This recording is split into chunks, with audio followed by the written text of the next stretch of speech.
Hello friends, hashtag study में आपका स्वागत है।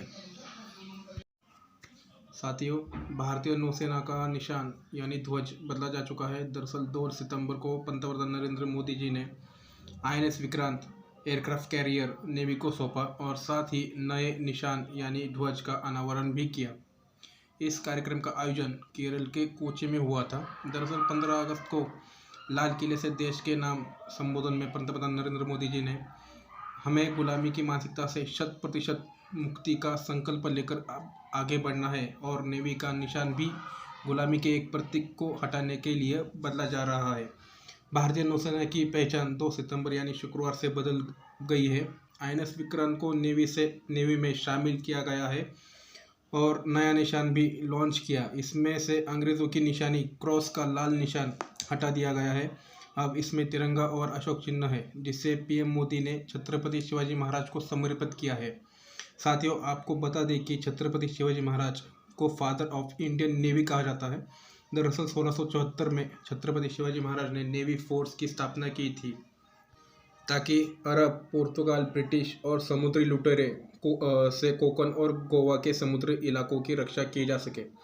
उस समय उनके पास करीब 800 जहाज थे और इसी वजह से छत्रपति शिवाजी महाराज की ताकत समुद्र में सबसे ज़्यादा थी। आखिर नौसेना के निशान यानी ध्वज में ये क्यों किया गया, यह जानते हैं। अगर हम भारतीय नौसेना के इतिहास को देखेंगे तो 2 अक्टूबर 1934 को नेवल सर्विस को रॉयल इंडियन नेवी का नाम दिया गया था। जब बंटवारे के बाद भारत और पाकिस्तान की सेनाएं बनी तो नौसेना रॉयल इंडियन नेवी और रॉयल पाकिस्तान नेवी के रूप में बढ़ गई। आज़ादी के पहले तक नौसेना के ध्वज में ऊपरी कोने में ब्रिटिश झंडा बना रहता था, जिसकी जगह तिरंगे को दी गई। आपको बता दें कि आज़ादी से अब तक नौसेना के निशान को 4 बार बदला जा चुका है। 26 जनवरी 1950 पहले गणतंत्र दिवस के मौके पर भारतीय नौसेना के ध्वज का भारतीयकरण किया गया था। 26 जनवरी 1950 को इंडियन नेवी में से रॉयल शब्द को हटा लिया गया, लेकिन ब्रिटिश चिन्ह झंडे में छोटे बड़े होते रहे। साथियों, आप देख सकते हैं 1950 से पहले और 2022 तक झंडे का जो भारतीय नौसेना है उसका सफ़र आप दे सकते हैं। 26 जनवरी 1950 को इंडियन नेवी में से रॉयल शब्द को हटा लिया गया, लेकिन ब्रिटिश चिन्ह झंडे में छोटे बड़े होते रहे। यह चिन्ह लाल रंग का सेंट जॉर्ज क्रॉस नौसेना के ध्वज को 2001 में अटल बिहारी वाजपेयी की सरकार के समय भी बदला गया था, जिसमें सफ़ेद झंडे के बीच में जॉर्ज क्रॉस को हटाकर भारतीय राजमुद्रा को जगह दी गई और ऊपर बाएं कोने पर तिरंगे को बरकरार रखा गया। हालांकि 2004 में ध्वज यानी निशान में फिर से बदलाव किया गया और ध्वज में फिर से रेड जॉर्ज क्रॉस को शामिल कर लिया था और नए बदलाव में रेड जॉर्ज क्रॉस के बीच में राष्ट्रीय प्रतीक अशोक स्तंभ को शामिल किया गया। इसके बाद 2014 में एक और बदलाव और देवनागरी भाषा में राष्ट्रीय प्रतीक के नीचे सत्यमेव जयते लिखा गया। आपको बता दें कि शुक्रवार से पहले यानी कि 2 सितंबर के पहले ध्वज एक सफ़ेद ध्वज था, जिस पर क्षितिज और लंबवत रूप में लाल रंग की 2 पट्टियां थी। इस पर भारत का राष्ट्रीय चिन्ह अशोक स्तंभ दोनों पट्टियों के मिलन बिंदु पर अंकित था।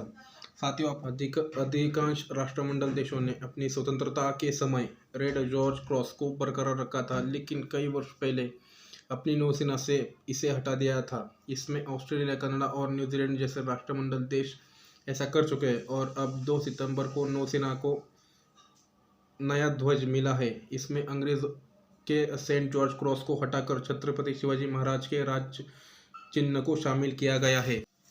इसमें बाएं ओर तिरंगा और दाईं ओर अशोक चक्र का चिन्ह है। इसके नीचे लिखा है शनो वरुण, यानी कि वरुण हमारे लिए शुभ है और ये नया ध्वज छत्रपति शिवाजी महाराज को समर्पित किया है। साथियों, नौसेना का ध्वज कैसा है ये तो आप जान चुके हैं। अब आपको INS विक्रांत के बारे में बताता हूँ। आखिर क्यों ये INS विक्रांत इतना खतरनाक और क्या है इसकी खासियत। दरअसल INS विक्रांत की खासियतों के बारे में जानते हैं। ये युद्धपोत पूरी तरह से देश में ही निर्माण किया है और अमेरिका, चीन, फ्रांस और ब्रिटेन के बाद अब सिर्फ भारत ही एकमात्र देश है जिसके पास युद्धपोत बनाने की क्षमता है। इस एयरक्राफ्ट कैरियर को पूरी तरह से भारत में ही डिज़ाइन और निर्माण किया गया है और ये एक विशालकाय युद्धपोत है जिसकी क्षमता भी काफ़ी ज़्यादा है। आईएनएस विक्रांत की लंबाई की बात करें तो इसकी लंबाई 262 मीटर है और उसकी चौड़ाई 60 मीटर है। वहीं आईएनएस विक्रांत का वजन 45,000 टन के करीब है। आईएनएस विक्रांत के निर्माण में 4 एफिल टावर के बराबर उन्नत किस्म के लोहे इस्तेमाल किया गया है।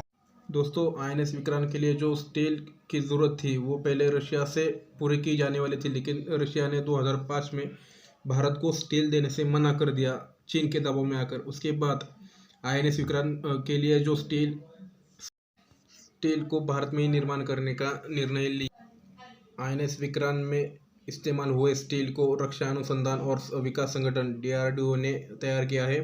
नायर ने आईएनएस विक्रांत के निर्माण में इस्तेमाल हुए स्टील के बारे में बताया, यह उन्नत और अधिक शक्तिशाली बेहतरीन स्टील है। आईएनएस विक्रांत में 1700 क्रू मेंबर्स सवार हो सकते हैं और इसमें 2300 कंपार्टमेंट्स है और उसकी उच्च क्षमता 28 नॉट है। वही इसकी क्रूजिंग स्पीड 18 नॉट है और इसकी सबसे बड़ी खासियत यह है कि ये एक बार में 7,500 किलोमीटर की दूरी बिना रुके तय कर सकता है। का निर्माण आज से करीब 13 साल पहले शुरू हुआ था। इसमें 13 एयरक्राफ्ट रखने की क्षमता है।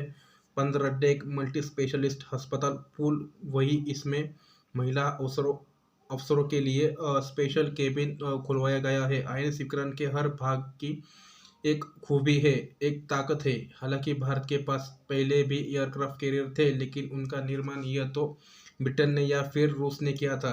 भारत के पास मौजूदा एयरक्राफ्ट कैरियर आईएनएस विक्रमादित्य जिसे 2013 में कमीशन किया गया था और जो वर्तमान में नौसेना का एकमात्र विमानवाहक पोत है, उसे तत्कालीन सोवियत संघ ने बनाया था और अब भारत के पास पहला स्वदेशी एयरक्राफ्ट कैरियर है।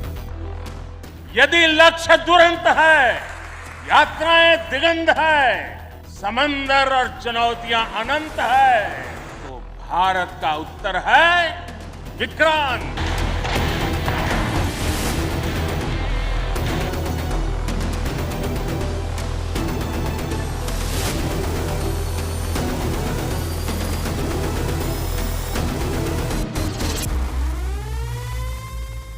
विक्रांत विशाल है, विराट है, विहंगम है। विक्रांत विशिष्ट है, विक्रांत विशेष भी है। विक्रांत केवल एक युद्धपोत नहीं है, ये 21वीं सदी के भारत के परिश्रम, प्रतिभा, प्रभाव और प्रतिबद्धता का प्रमाण है।